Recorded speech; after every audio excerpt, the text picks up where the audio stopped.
Now I request Pedro Bocca to take the dais.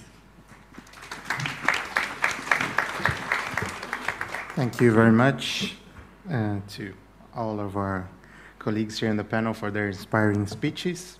And I'm sure that the ones who follow me will be inspiring too, so I'm already thanking.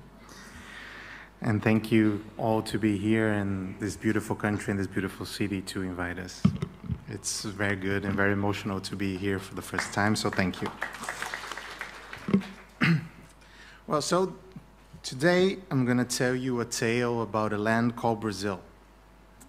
Brazil, as we know, is the name of the land that in the year 1500 the Portuguese arrived, and then after they killed about 4 million people there, they established a colony.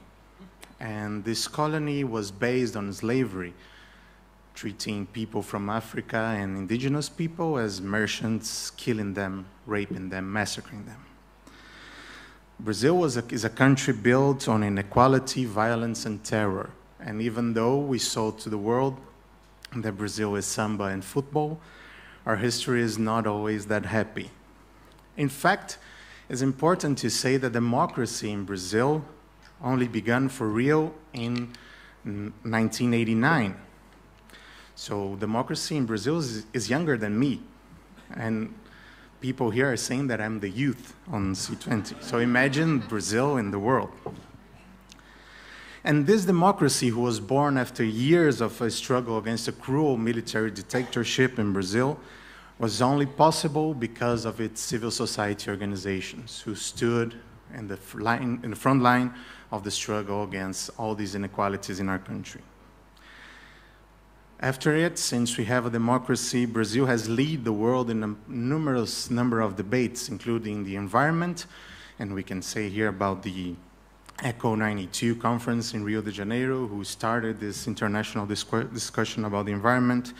Brazil led the world in the combat of hunger, was one of the major leaders in the discussion of the MDGs and now the SDGs, and many others.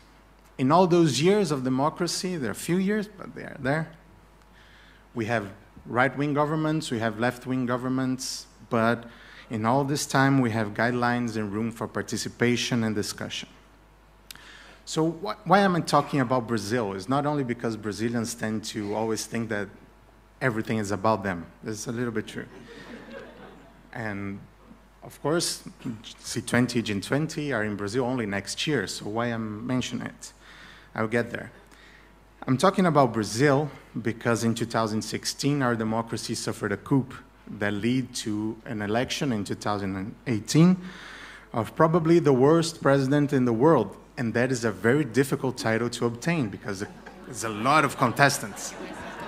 But, yeah. But unfortunately, I think that the ours won it. And in these 4 years of government that we faced in the last 4 years, all these efforts were attacked. Hunger came back to Brazil after many, many years, and now we have more than 30 million people fighting for a meal in our country. Indigenous people were murdered again in action that we unfortunately need to call a genocide. All the COVID-19 politics of a negationist country also killed almost 1 million people in Brazil. The women's rights and the LGBTQI communities were attacked. Public policies for people with disabilities were canceled, and civil society was condemned and persecuted. Many organizations were closed, public participation councils were closed, data was erased from the public research centers. Brazil left the 2030 agenda.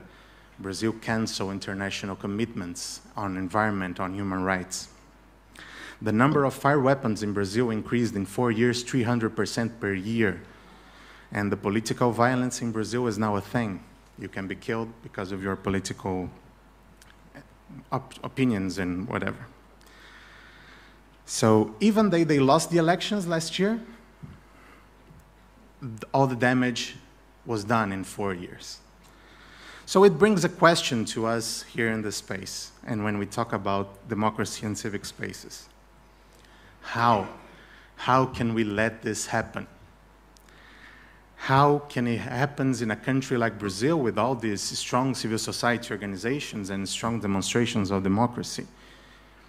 It happens because our so-called democracies are still hostages to their governments. Because we still think that democracy is only having the right to vote. And don't get me wrong, it's very good to have right to vote, but it's only a small piece of this whole engine called democracy. To have strong democracies, it's fundamental that we have strong, broad, and free civic spaces. And that's the key, participation in a rights-based society. So what happened in Brazil can happen to any of our countries if we don't take care of it. Specifically in the moment that we live in, that the civic spaces are shrinking around the world. And you can see it on the reports. The civil society is doing it internationally. So what I wanted to add on this discussion here, and in the C20 process that we are facing, is that we need to move forward. We need to surpass the discussions and the concepts, and we need to guarantee enabling civic spaces in our countries and in our societies. We need to put civic spaces as part of the international agreements, as part of the decision-making policies. We need to guarantee that no matter who's in charge, civic spaces, democracy, and civil society organizations will be respected and will be free to defend their rights. If the G20 is the place for the 20 more powerful countries in the world, let's make them an example of it, or at least challenge them to be. We know that some of them will not be there. The C20, the stance that we are here, have to be not only a place of debate and discussion, but a weapon to pressure for implementation and to guarantee our civic spaces and our rights and the rights of our populations. We have to guarantee the freedom of those who act to defend their people. We have to recommend that, for instance, the SDG 16 have guaranteed indicators about civic spaces who are not. And we have an international campaign to do it, and they are not being accepted by the governments. We have to guarantee that in the economic deals that will take place on the G20, on the multilateral system, the civic spaces are taken in consideration, not only the profit.